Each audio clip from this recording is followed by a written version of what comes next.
Looking at our history, the red button scenario appears to be much less delusional than the green one. Our history is overflowing with not only competent but expert acts of destruction against ourselves and against others,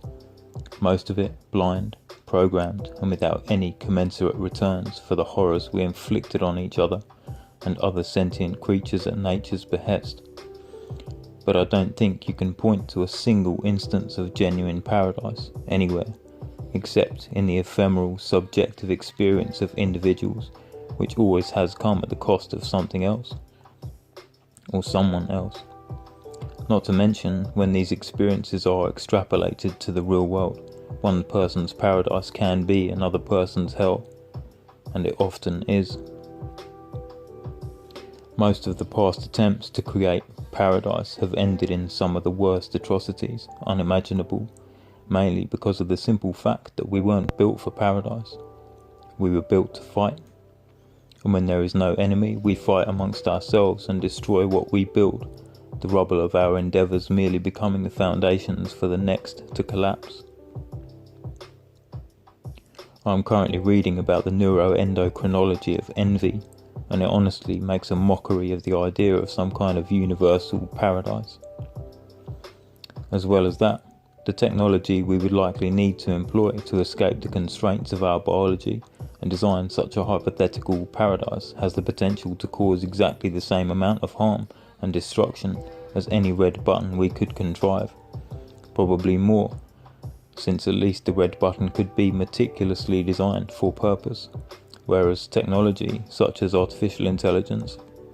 can malfunction or perhaps even function flawlessly, better than we could ever have imagined, but in ways we will have no ability to predict or mitigate against. Both buttons ultimately seem to play the same game, but the red button has the advantage of simplicity and has a specific end game, and the outcome does not discriminate. It can be powered by physical forces we have already demonstrated ourselves to have a certain degree of competence in harnessing and directing. The green button, on the other hand, draws its power from intangible hope and some nebulous notion of paradise as the end game. Of the two ideas, the red button seems to be evidenced by our history as more practical and plausible, and realistically, I would say it carries less potential for unforeseen risks. If one believes it wise and most effective as a strategy for the battles of life to play to one's strengths, then it would seem a contradiction to that very real and effective wisdom to then arbitrarily switch strategies and suddenly play to one's weaknesses in the battle against life, an attempt to build paradise, when the inexplicable tragedies of our history shows nothing but disability in that domain. This is why I often find myself thinking of humanity as the worst of all losers, able to understand it but unable to graciously accept their intrinsic defeat,